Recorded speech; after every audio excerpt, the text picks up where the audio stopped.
Hello and welcome to the Situation Room. I am Mariam Zia, and of course we are keeping you updated from this Situation Room, which is PTV World's special live transmission from April 22nd to May 10th. Of course, we know that Pakistan and India were in a conflict, a fierce conflict, which is now known as Marsoos, but it was the decisive operations on May 10th. Bunyan Marsoos that proved to be a game changer. In today's discussion, we will be touching upon different dimensions of Bunyan Marsoos and how this is going to be, of course, drawing the power, deterrence and diplomacy in South Asia. When we look at the recent presser by DG ISPR, in a stunning display of military strength, Pakistan's armed forces struck 26 military targets, choosing the time, place and method of their own will. And of course, this was not an ordinary response. It was a textbook example of integrated warfare across land, air, sea, cyber and of course space. PF ruled the skies and the Navy defended our seas against a larger enemy, and of course our cyber warriors, our youth and our media stood united with our forces.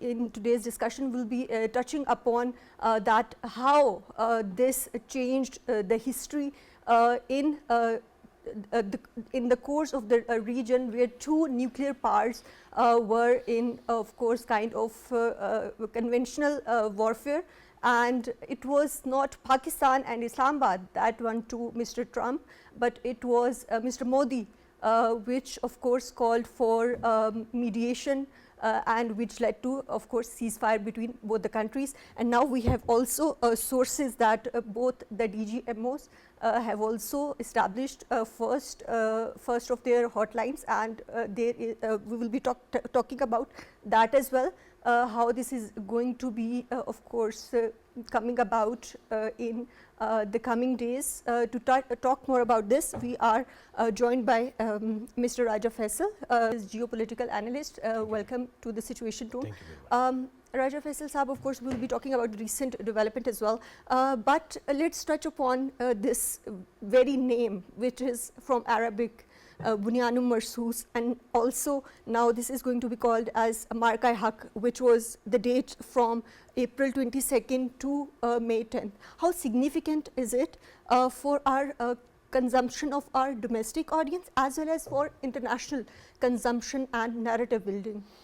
You know, Bunyan Marsoos, it means that this is a wall of iron, and this wall of iron, it actually represents the resolve and defense of Pakistan as a people.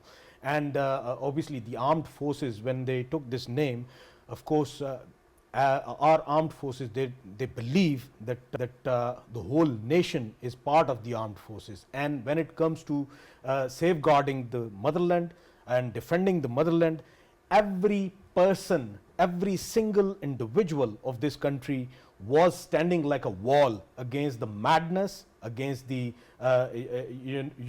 against the aggression of the Indians.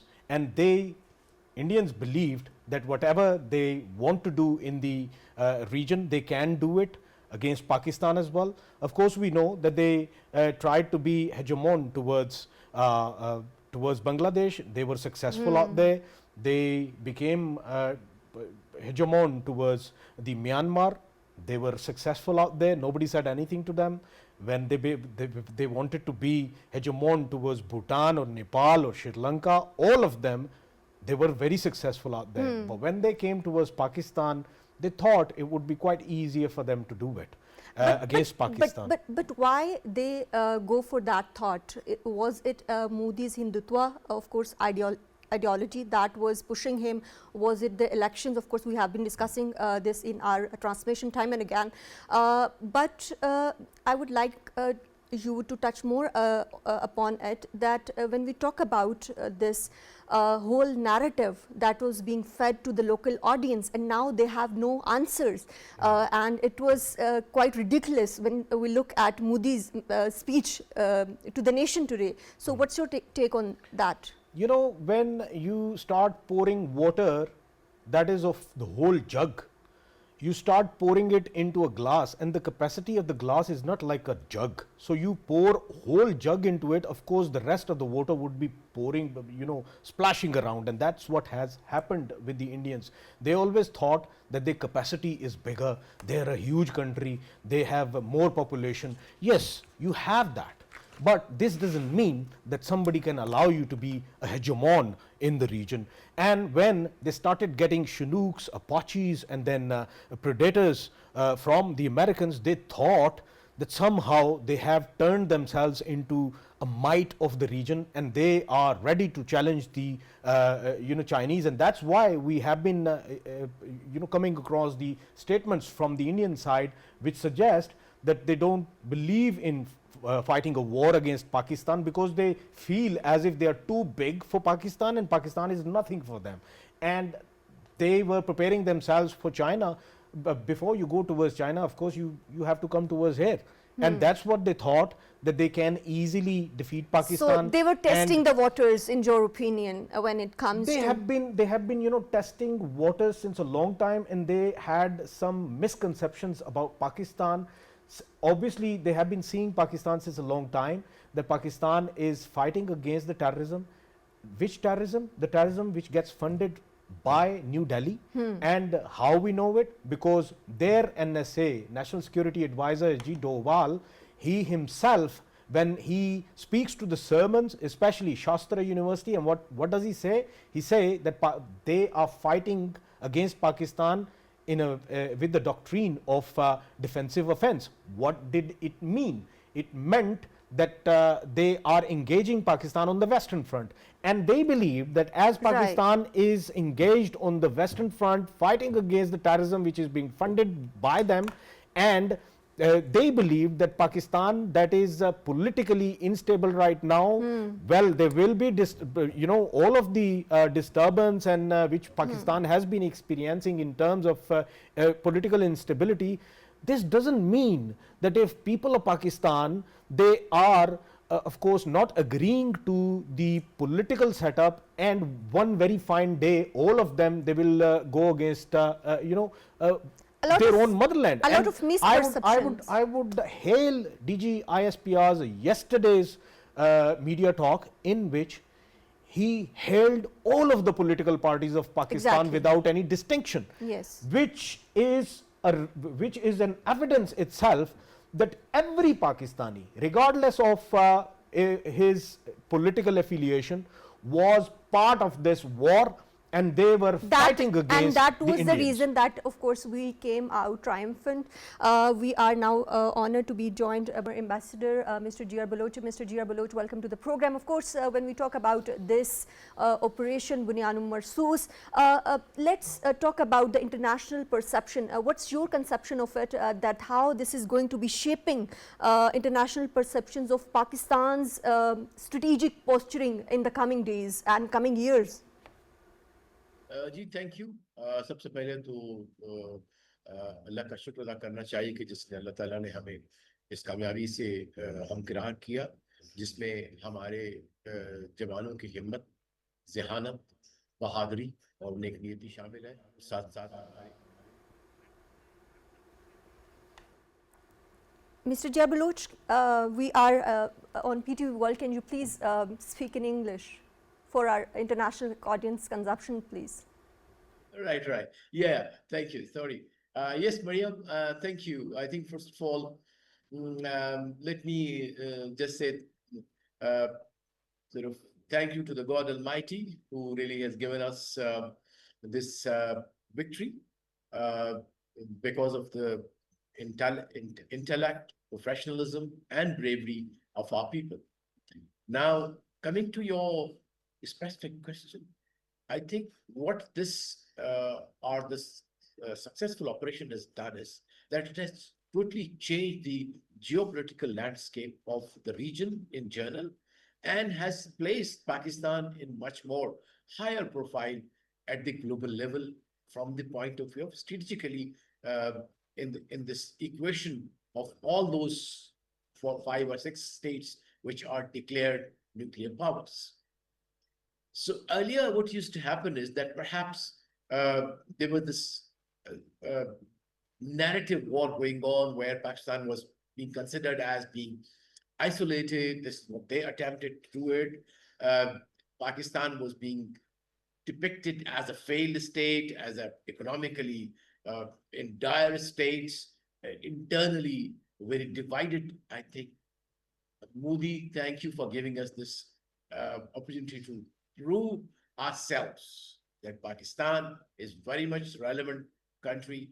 It has given our people a purpose to unite together, and in fact, it has helped us prove our competence at the battlefield, because this is where the nations are basically supposed to prove their competence, that how do they protect their sovereignty when they're attacked by 4 to 5 times bigger enemy. So I think from that point of view, and Pakistan has proven that it is a responsible, and the most interesting about our performance of our armed forces, what they showed restraint, they showed brilliance. I mean, all those elements. In fact, this just 88 hours. I think I was told that this operation uh, lasted, but its history and its as a study, as a case study, will be taught for maybe 88 years. So I think it was brilliance for people, and it has now changed. So what has it done? That it has diminished the regional status and global status of India, who cannot even confront uh, a country which, according to them, was weaker and also, of course, numerically much smaller, 10 times less population and 4 to 5 times less army. So As I well, think, of course. and also, there's just one point I want to make it, that the objective, which I understand of the strategic objective of India, was to set a new normal, to bring the deterrence threshold much lower, and to force us to conceive that new deterrence, and to also conceive that new normal in the region. I think Pakistan has proven that this deterrence, this normal, this cannot be accepted by a Right. country That which was is, yeah. unacceptable. Rightly said and rightly pointed out by you, Mr. Jia Baloch, that of course this was unacceptable by Pakistan. When we talk about redrawing those lines of deterrence and Pakistan's sovereignty. But at the same time, let's talk about the role of international community from April 22nd to May 10th. How do you perceive it? Yeah, I think, you know what? Always, as they say, uh, failure, the failure is always orphan. So today, India is strategically speaking alone in the world after failing, after facing this humiliation. And Pakistan, alhamdulillah, has friends around it. The same Donald Trump, who said, it's none of our business, J.D. Vance, who said that none of our business. Uh, Trump was telling the world that, well, they'll sort it out themselves. But what happened? Pakistan changed that all perception in a few hours war.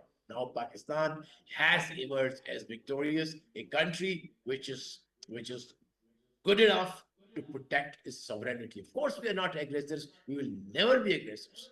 But if our sovereignty is threatened, if our independence is threatened, definitely we really are a iron wall, as the name of the operation goes. So I think if you look at it, China, of course, was a solid iron brother. Turkey with us, Saudi Arab with us, UAE to some extent, Iran with us. So Russia with us, America also stood, which was supposed to be taking a more neutral and non-committal position, has taken an initiative, and he was the first one to congratulate the world that he has been able to broker a peace, or a truce between India and Pakistan. And now, most interesting outcome, which would be complete anathema for India and Modi's India, would be that America, at its own initiative, thinks and now it has been realized that the foundation of the conflict in the South region, in South Asia, is Kashmir, and that he has committed to help resolve this outstanding issue, which is at the foundation of the conflict between the two countries. Yes, Of course, and this whole conflict, Faisal Saab, backfired for Modi. It put Kashmir back to the global stage. But before moving on to the Kashmir dispute and of course Mr. Trump's statement on it regarding resolving the issue, and also he suggested about increasing the trade and economic trade volume between both the countries. Let's talk about operational nitty-gritties when we look at DGISPR's statement and the presser that came out. It lists 14 IF bases, Sutargarh, Sirsa, Bhuj, Nalia, Adampur, Batinda, Barnala, Halwara, Awantipura, Srinagar, Jammu, Udhampura, Mamun, Ambala, Pathankot. There are of course very strategic assets of India that were hit. In your opinion, which were the most that were that cost more to India? And when we look at, of course, India being the aggressor and Pakistan only attacked the military installments of India, how does it reflect upon the international community when it comes to being the responsible state? You know, being the responsible state and very professional armed forces. And when it comes to, of course, you know, the evidence, well, the presses of our enemies, they are an evidence itself. Why? Because they were saying, they were the ones who were saying that these are the obviously military installments which are being hit by Pakistan, and Pakistan has not only hit on a certain area, but of course when it comes to Rann of Kutch, from the Leh straight down to the Rann of Kutch, we have not spared India anywhere, and wherever they had any of the military installments or air force installments, of course they have been nibbed.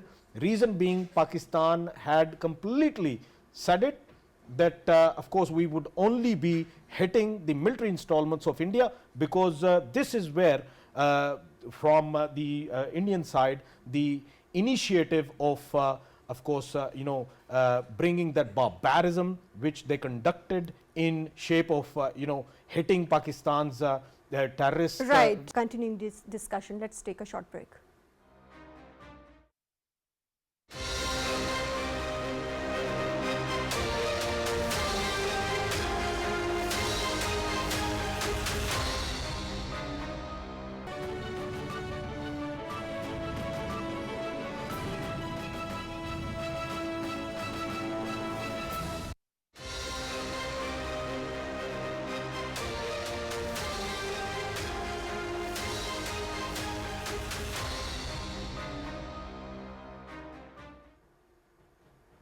Welcome back. Earlier we were discussing about the precise actions of Pakistan's military, air force, and of course Pakistan's naval forces, and integration of all these forces.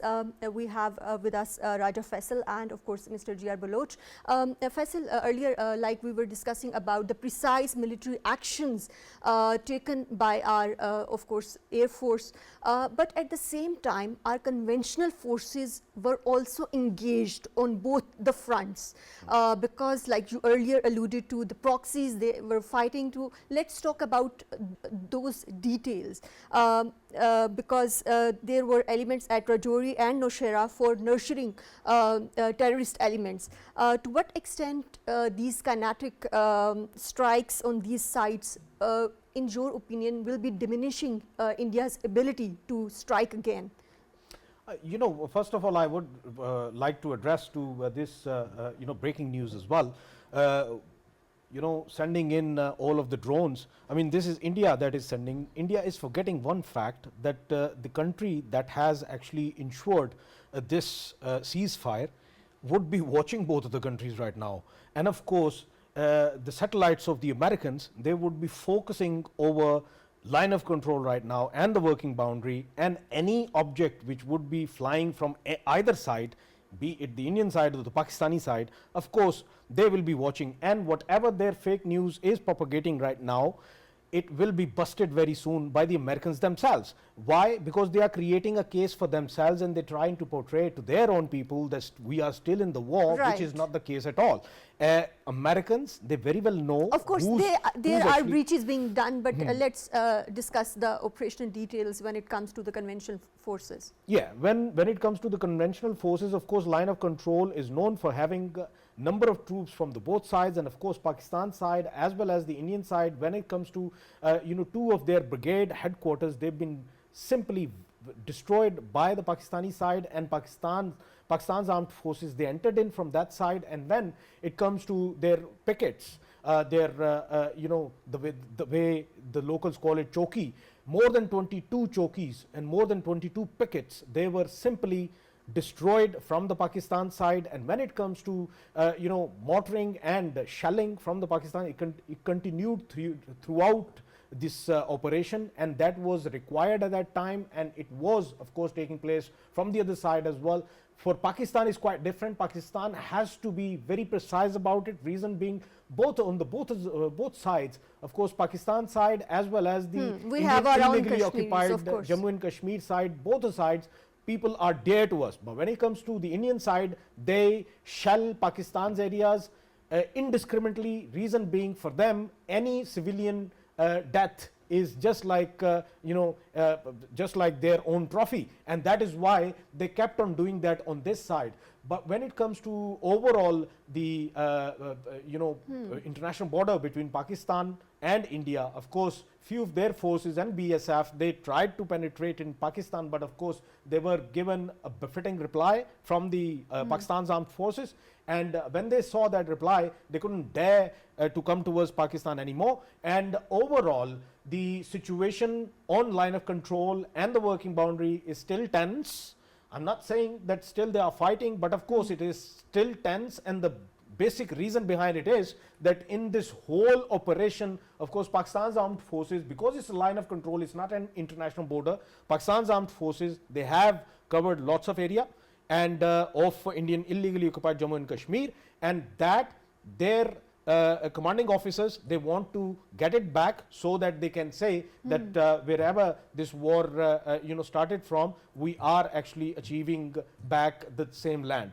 And overall, And Faisal, what's your understanding of the proxies that were working? How big of a blow did Pakistan give it to India in this specific operation as far as kinetic measures are concerned? well, when we talk about proxies are only on the western border of Pakistan.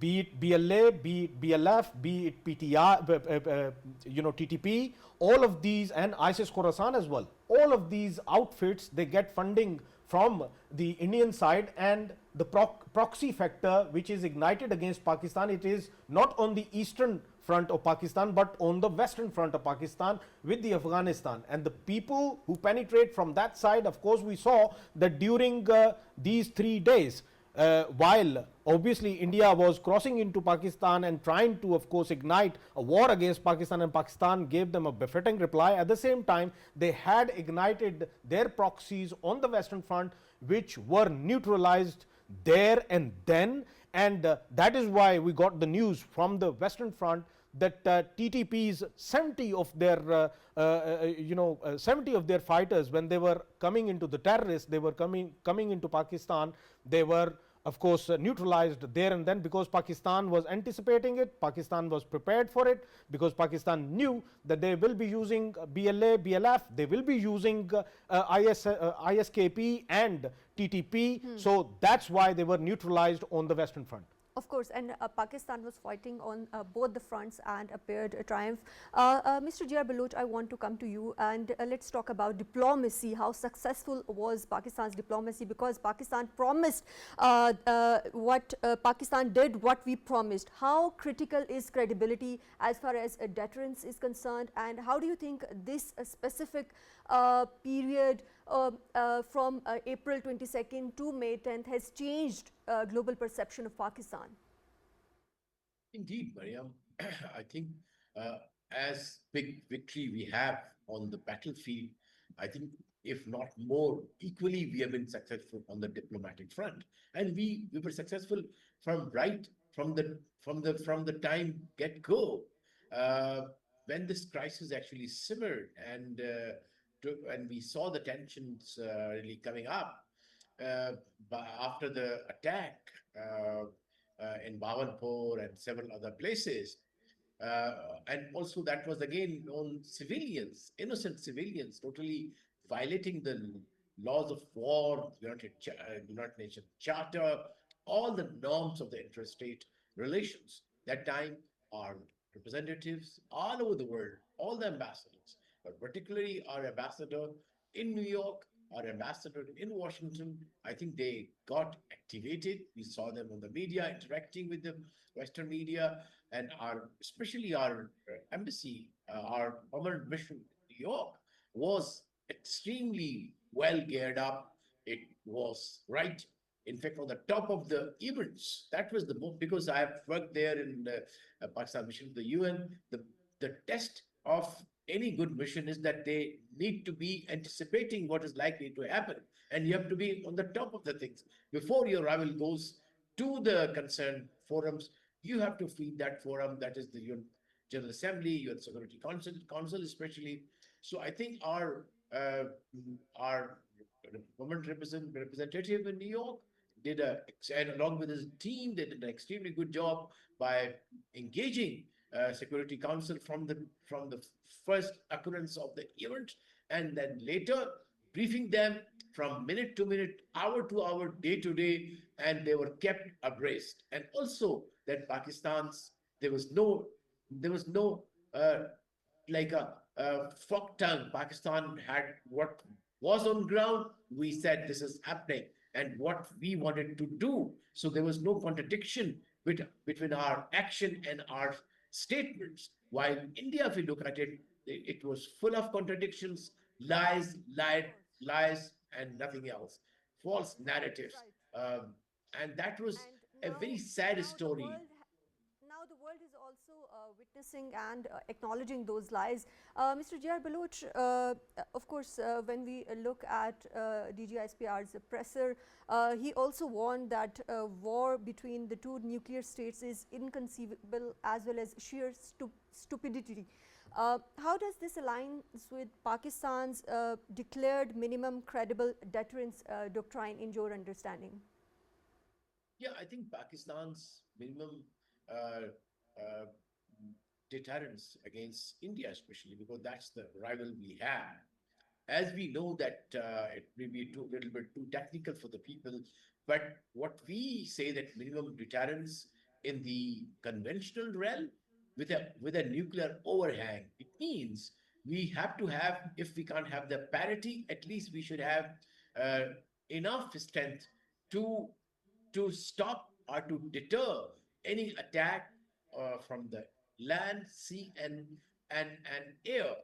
But at the same time, we have the nuclear punch always in the reserve. So I think Pakistan has been maintaining it, and it has proven it.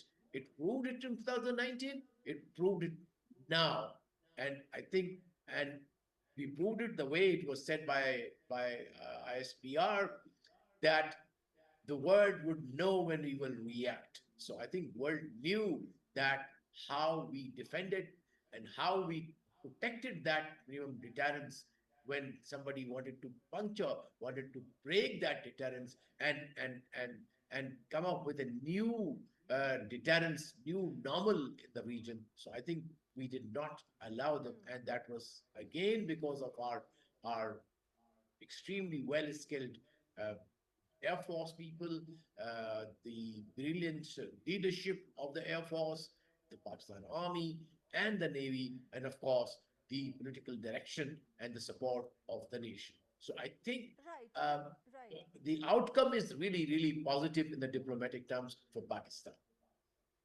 Right. And Mr. Jai Baloch, in your opinion, what were the strategic interests that drove Modi to seek mediation from US? I think very interesting. I think I'll just little bit give a little bit background that Modi miscalculated. Number one, it miscalculated its own potential. It, most importantly, it miscalculated the reaction of the international community, and especially those perceived friends of the US. They thought that perhaps when they go on Pakistan and go with this false badge of fighting terrorism, the entire world will come to their side and will condemn Pakistan. So this will not happen because the world is now sure that it was a false flag. Why it was a false flag operation?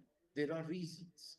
Now, if we research that what are the indicators which can give a clue to a analyst that if an operation which was there or any incident that has occurred is a false flag. Number one, that there is there is ambiguity about the events, how it happened. So if we look at it, nobody tells us, nobody tells Indian public TV. They are just uh, they tell different versions of the event. Number two, the plausibility. Look at the destination, which is I think about 400 kilometers from where Pakistan can launch, away from Pakistan. So how it is plausible that is people have come from Pakistan, they infiltrate various layers of the Indian army, they go there to a place which is the most in fact guarded, because they know that it was a tourist place.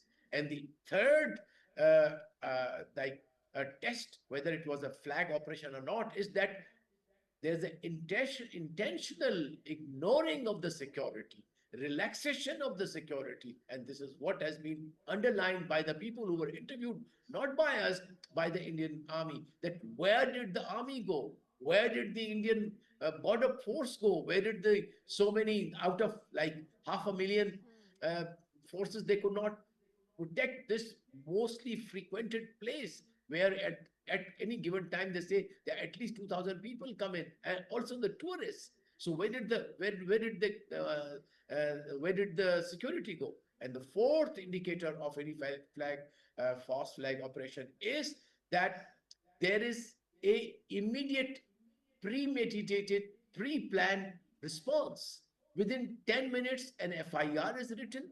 Within hours, Modi decides to launch a so-called punitive action against Pakistan. So in a way, uh, and makes this whole drama that it was a terrorist attack without investigation, not with an iota of evidence against Pakistan, that Pakistan did it. And you launch an attack on an independent country, and not a small country, a nuclear power, a fifth, sixth largest army in the world, 250 million people. You dare do that? It means it was a false flag. So even if you take the universally recognized criteria on which you can come up with this conclusion whether this very incident was a false flag or not, it completely concludes any investigator that it was a false flag. Of course, and Yeah. of course, Faisal, we know that Pakistan offered India for a transparent inquiry into Pahalgam incident, but of course, India was adamant to go for strikes on innocent civilians. But when we look at this mediation, in your opinion, what led to of course, what were the strategic objectives of Modi to finally ask for help from US and other global players, as well as there still remain three important factors, that is Kashmir, Indus Water Treaties and terrorism. How do you think that US and other mediators are going to be playing a significant role in coming days? Well, the only strategic goal I see is that India wanted to safeguard itself from Pakistan, and that they couldn't, of course, match the Pakistan's might that day. They initiated it, and of course, Pakistan was ready to end it for them. And that's why they knew that Pakistan is not going to stop. If they had fired one missile, then Pakistan was reciprocating with 10 of them, and Pakistan knew that they won't be able to stop all of the missiles from Pakistan side. And that's why we saw that Pakistan, all of the names which you have taken from Leh to the Ran of Kutch. Whatever the Indian installments were there, air bases were there. Of course, they were receiving the missiles from Pakistan side, and even one of their S-400 at Udhampur. That was, of course, eliminated by Pakistan's missiles. And when they saw that all of Pakistan's drones, they were hovering around on the top of New Delhi, they knew that they have to do something about it. And that's when, of course, at around half 10, half 11, 12 o'clock in the day, they couldn't take it anymore. And they straight away, of course, they called Jaishankar, called the Marco Rubio, and he asked him to, of course, mediate, because they couldn't take it anymore. And when Marco Rubio, of course, when he called Pakistan, then Pakistan said, look, we are the ones, since the day one, we were the ones who were seeking de-escalation. We are a peaceful country and we want the peaceful resolve to it. We did not want whatever is happening. We believe in peace. We don't believe in war. But if war is being imposed on Pakistan, then Pakistan very well knows how to end it. And that's when they knew that situation is very serious. And my sources tell me that Pakistan was even ready to go for the tactical nukes against, not on the land of the Indians. Of course, Pakistan was going to initiate it against their Vikram, the Vikrant. Their INS Vikrant was out in the seas, and Pakistan, of course, had my sources tell me that Pakistan was ready to do anything about it. Reason being, Pakistan is not going to hold back if India is going to challenge Pakistan. Whenever would India dare to challenge Pakistan's territorial integrity, this is what India would be facing from Pakistan's side. And the only strategic goal of India reaching out to Marco Rubio was that India wanted to safeguard itself, because India could see the wrath of Pakistan. India could see Pakistan's Fateh missiles one by one. First of all, Pakistan used Fateh 1 with of course the range was little linear. We stepwise we were heading towards New Delhi, and India knew that. Fateh 1, Fateh 2, Fateh 3, before they could launch the Fateh 4, they were calling the Washington. Why? Because they knew the Fateh 4 is not going to be controlled, because their S-400 is tired enough, their S-400 and all of their air defense systems, they were exhausted enough with multiple ways of barrages which Pakistan had opened on India, and India had nowhere to hide itself. That's when they got to Washington, and that's when they were leaning in front of Pakistan to seek forgiveness from Pakistan. And when they were seeking this forgiveness, then Pakistan told to Marco Rubio, Pakistan said that we were seeking it since the day one, but they are not highlighting it in their presses. Which they are conducting we will be from coming back to that point. Hold that thought, Raja Faisal, because Mr. Diyar Baloch, one last question from you. What CBMs do we need at this point in time to establish contact, and also what lessons do you think India is going to be learning from this April 22nd to May 10th dates? I think it's very, very crucial and a very intelligent question that we must, all the strategic thinkers, leaders, and professionals in both the countries should be discussing. First of all, I think the assumption is that Pakistan and India are two neighbors. This is a reality which will remain there for centuries to come, for generations to come. They have to find a way to coexist. For that, I have been advocating that we should come up now mutually, that is bilaterally, that is India and Pakistan. If they can't, Pakistan should propose a charter of mutual peaceful coexistence for South Asia, in which we should take other countries of South Asia also into confidence, including Bangladesh, Sri Lanka, Bhutan, Nepal, and all other countries, Afghanistan perhaps, and then propose to India. Now, coming to specific CBMs, I think we have to go back several steps, because we have undone a lot of CBM that we already had it, which included the verification of the nuclear sites, counting of the weapons, and then keeping a normalcy on our line of control and on our international borders. Then also bringing back the diplomatic representation to the level that it was before the crisis actually occurred. Because unless we, and I think in a very, very strong line of communication between our DGMOs, which has been established, and more than that, I think a hotline between the leadership of the two countries was especially established back in 2000s, I suppose, uh, to avoid or to avert any accidental nuclear accident.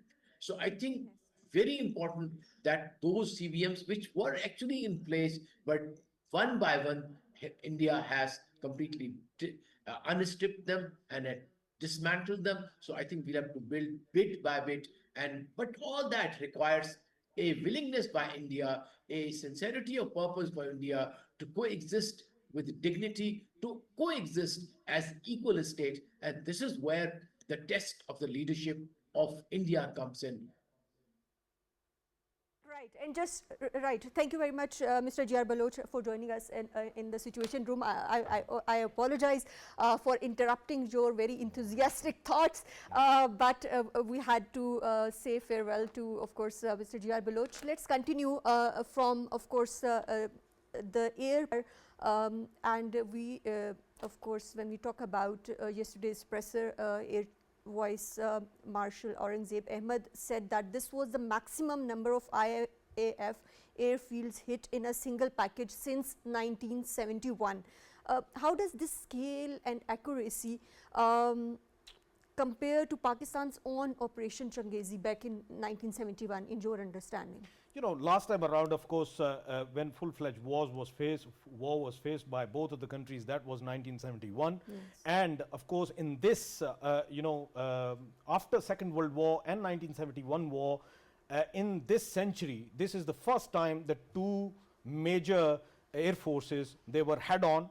From the other side, we had 70, and from this side, we had 42 of the fighter jets who were airborne. And at that time, of course, Pakistan was excellent, 100% accuracy and the professionalism from Pakistan side. Within the time frame of 1 hour and 7 minutes, Pakistan was able to shut down 5 of their planes, 5 of their fighter jets, and after that, of course, they were running around to seek for the hidings, and that's why we know for next 24 hours they couldn't appear from their own launching pads. They could not get airborne. Reason being, they knew that the moment they will be airborning themselves, they'll get locked, they'll be sent one of the PL-15s, and there'll be no more in the air at all. And that is why I think it was 100% accuracy from the Pakistan side. I just wanted to add into whatever Ambassador G.R. Baloch was saying, and my last comment is about that India, who was of course claiming that it wants Akhand Bharat in this region. Well, we welcome that Akhand Bharat. If India wants that Akhand Bharat, we welcome that. But I want to ensure India that if there ever will be Akhand Bharat, it would be ruled by Pakistan. Yes, inshallah. And of course, when we talk about this operation, Bunyan Marsoos and Pakistanis united against India, it will be a lesson for Indians in days to come. But of course, India has to look inwards as well to reform its policies. That's all from Mariam Zia in the Situation Room. Take care.